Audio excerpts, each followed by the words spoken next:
கும்பகோணத்தில் இரட்டை வழி ரயில் பாதை அமைக்க வேண்டும் என்று ரயில்வே துறைக்கு நாடாளுமன்ற உறுப்பினர் சுதா கோரிக்கை விடுத்துள்ளார். கும்பகோணம் நகரில் வரும் 2028ஆம் ஆண்டு மகாமக திருவிழா நடைபெற உள்ளது.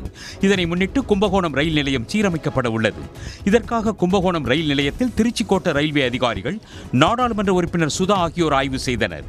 இதன் பின்னர் செய்தியாளர்களிடம் பேசிய சுதா, கும்பகோணம் ரயில் நிலைய மறுசீரமைப்பு பணியை விரைந்து முடிக்க வேண்டும் என்றார். மகாமக கும்பத்தின் பொழுது பல லட்சம் மக்களின் வருகையை நாம் எதிர்பார்க்கின்றோம். அவர்களுக்கு தேவையான ரயில்கள் வர வேண்டும் என்றால் தஞ்சாவூர் விழுப்புரம் டபுள் லைன் கட்டாயமாக தேவைப்பட வேண்டும். தேவை. நாகை மாவட்டம் வேதாரண்யம் அருகே தரமற்ற நெல் விதைகளை விற்பனை செய்த தனியார் நெல் விற்பனையாளர்கள் மீது உடனடியாக நடவடிக்கை எடுக்க கோரி இந்திய கம்யூனிஸ்ட் கட்சியினர் மறியலில் ஈடுபட்டனர். வேதாரண்யம் அருகே மருதூர் சுற்றுவட்டார பகுதிகளில் தனியார் விற்பனையாளர்கள் தரமற்ற நெல் விதைகளை விற்பனை செய்ததாக குற்றச்சாட்டு எழுந்துள்ளது. தனியார் விற்பனையாளர்கள் மீது நடவடிக்கை எடுக்க கோரி இந்திய கம்யூனிஸ்ட் கட்சியினர் மற்றும் விவசாயிகள் மறியல் போராட்டத்தில் ஈடுபட்டனர்.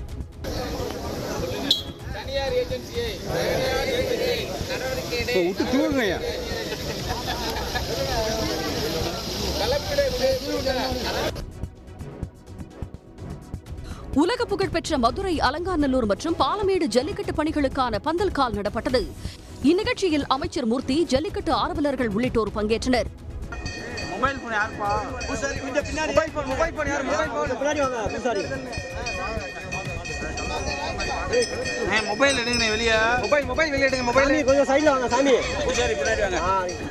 அலங்காநல்லூர் வாடிவாசல் அருகே உள்ள முத்தாலம்மன் கோவில் முன்பாக சிறப்பு பூஜைகள் செய்யப்பட்டு முகூர்த்த கால் ஊன்றப்பட்டது.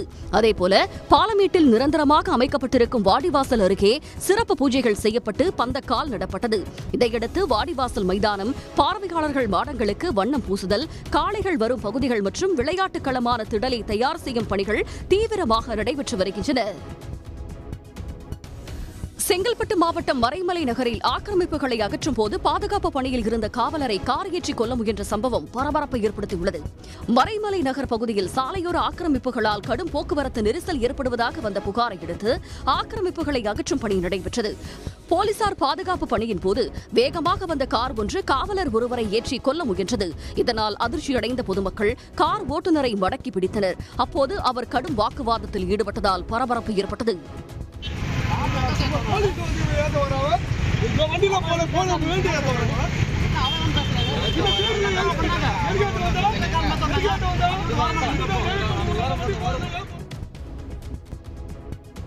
தென்காசி மாவட்டம் ஆலங்குளம் அரசு மகளிர் கல்லூரியில் வாக்காளர் விழிப்புணர்வு நிகழ்வு நடத்தப்பட்டது. இதில் கலந்து கொண்ட மாணவிகள் வாக்குரிமையின் முக்கியத்துவத்தை தங்களது அசத்தலான திறமைகளால் வெளிப்படுத்தினர். பாரம்பரிய ஒயிலாட்டம், தப்பாட்டம் மற்றும் வில்லிசையில் கதை பாடி விழிப்புணர்வு ஏற்படுத்தினர்.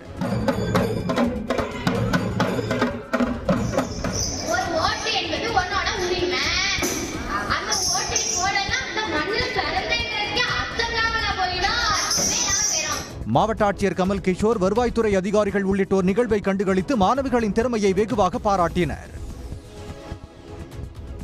நெல்லையில் ஒன்றிய அரசின் அணு ஆராய்ச்சி மையத்தில் பணியாற்றி ஓய்வு பெற்ற ரங்கநாதன் என்பவரிடம் ஹரியானாவை சேர்ந்த மர்ம கும்பல் டிஜிட்டல் அரெஸ்ட் மூலம் 15 லட்சம் ரூபாயை ஏமாற்றி பறித்துள்ளனர். பெருமாள்புரத்தை சேர்ந்த ரங்கநாதனை தொலைபேசியில் தொடர்பு கொண்டு பேசிய மர்ம நபர்கள் அவரது வங்கிக் கணக்கில் சட்டவிரோத பணப்பரிமாற்றம் நடைபெற்றதாக கூறியதுடன் வழக்கில் இருந்து விடுவிக்க 15 லட்சம் ரூபாயை தாங்கள் கூறும் வங்கிக் கணக்கில் செலுத்தும்படி மிரட்டியுள்ளனர்.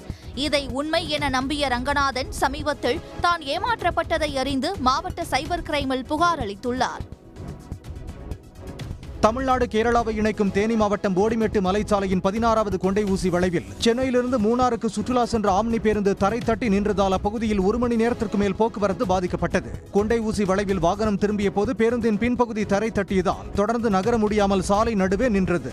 இதையடுத்த வழியாக வந்த மற்ற பேருந்து ஓட்டுநர்கள் ஆம்னி பேருந்தை சாலை ஓரமாக தள்ளி நிறுத்தி போக்குவரத்தை சரி செய்தனர்.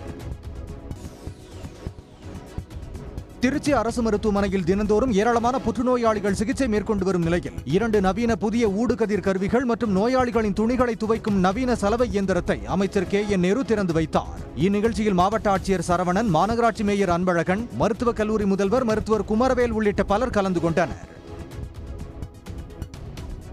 ஆரணி அருகே மந்திரம் செய்த தங்க நகைகளை வீட்டில் வைத்தால் பிரச்சனைகள் சரியாகும் என கூறி 83 வயது மூதாட்டி குப்பு என்பவரிடம் 2 தங்க மூக்குத்திகளை பறித்து சென்ற நபரை போலீசார் கைது செய்தனர்.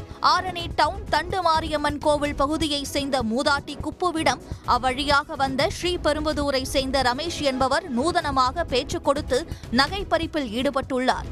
சிசிடிவி காட்சிகள் அடிப்படையில் ரமேஷை கைது செய்த போலீசார் பிடிப்பட்ட நபர் மூதாட்டிகளிடம் நைசாக பேசி நகைப்பறிப்பில் ஈடுபடும் தொடர் கொள்ளையன் என தெரிவித்தனர். சத்துணவு அங்கன்வாடி ஓய்வூதியர்களுக்கு குறைந்தபட்ச ஓய்வூதியமாக 6750 ரூபாய் வழங்க கோரி மயிலாடுதுறை நகராட்சி அலுவலகம் முன்பு தமிழ்நாடு சத்துணவு மற்றும் அங்கன்வாடி ஓய்வூதியர்கள் சங்கம் சார்பில் கவன ஈர்ப்பு ஆர்ப்பாட்டம் நடைபெற்றது.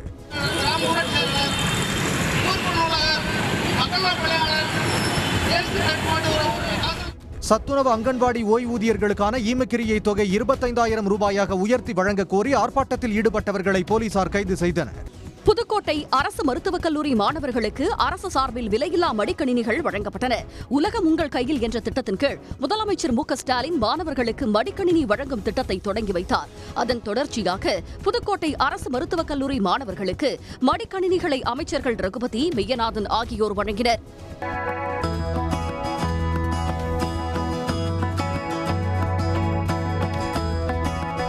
பின்னர் இந்நிகழ்ச்சியில் பேசிய அமைச்சர் ரகுபதி, தற்போது வழங்கப்பட்டிருக்கும் மடிக்கணினி மூலம் மாணவர்கள் தங்களது வாழ்க்கையை பிரகாசமாக்கிக் கொள்ள வேண்டும் என்று கூறினார். அரவக்குறிச்சியில் சாலை விதிகளை வாகன ஓட்டுநர்கள் மற்றும் பொதுமக்கள் பின்பற்ற வலியுறுத்தி கரூர் மாவட்ட காவல்துறை மற்றும் போக்குவரத்து துறையினர் இணைந்து இருசக்கர வாகனத்தில் விழிப்புணர்வு பேரணியில் ஈடுபட்டனர். இதில் கலந்து கொண்ட 80க்கும் மேற்பட்ட காவலர்கள் இருசக்கர வாகன ஓட்டிகள் தலைக்கவசம் அணியவும், கார் உள்ளிட்ட வாகன ஓட்டுநர்கள் சீட் பெல்ட் அணியவும் வலியுறுத்தி சுமார் 2 கிலோமீட்டர் துண்டு பிரசுரங்கள் வழங்கியபடி இருசக்கர வாகனத்தில் பேரணியாக சென்றனர். காஞ்சிபுரம் மாவட்டம் பொன்னேரி கரை அருகே புதிய பேருந்து நிலையம் கட்ட நீதிமன்றம் அனுமதி அளித்துள்ளதால் அப்பகுதியில் உள்ளவர்கள் மகிழ்ச்சி அடைந்துள்ளனர். சென்னை பெங்களூர் தேசிய நெடுஞ்சாலையை ஒட்டியுள்ள பொன்னேரி கரை பகுதியில் 38 கோடி ரூபாய் நிதி ஒதுக்கீட்டில் புதிய பேருந்து நிலையம் அமைக்கப்பட இருந்தது. இந்த நிலையில் இந்த பேருந்து நிலையத்திற்கு எதிராக வழக்கு தொடரப்பட்டது.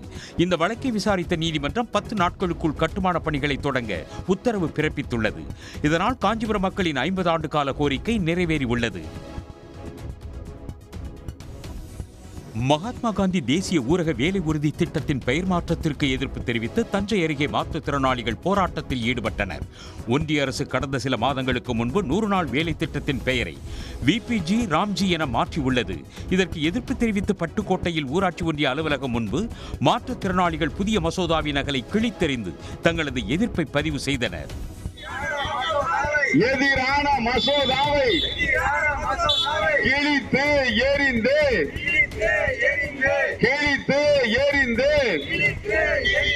போராட்டம் நடத்துகின்றோம். நெல்லை அருகே போலி ஆவணங்களை பயன்படுத்தி உணவு பாதுகாப்பு உரிமம் பெற்ற தனியார் ஓட்டலுக்கு அதிகாரிகள் சீல் வைத்தனர். பாஸ்போர்ட் அலுவலகத்திற்கு எதிரே பிரபல தனியார் ஹோட்டல் ஒன்று செயல்படுகிறது. இந்த ஓட்டல் முறையான ஆவணங்கள் இன்றி செயல்படுவதாக மாவட்ட உணவு பாதுகாப்புத்துறைக்கு புகார் வந்துள்ளது. இதனையடுத்து அங்கு அதிகாரிகள் சோதனை செய்தபோது உணவு பாதுகாப்பு உரிமம் முழுவதும் போலி என தெரிய வந்தது. இதனைத் தொடர்ந்து உணவு பாதுகாப்புத்துறை அதிகாரிகள் ஓட்டலுக்கு சீல் வைத்தனர்.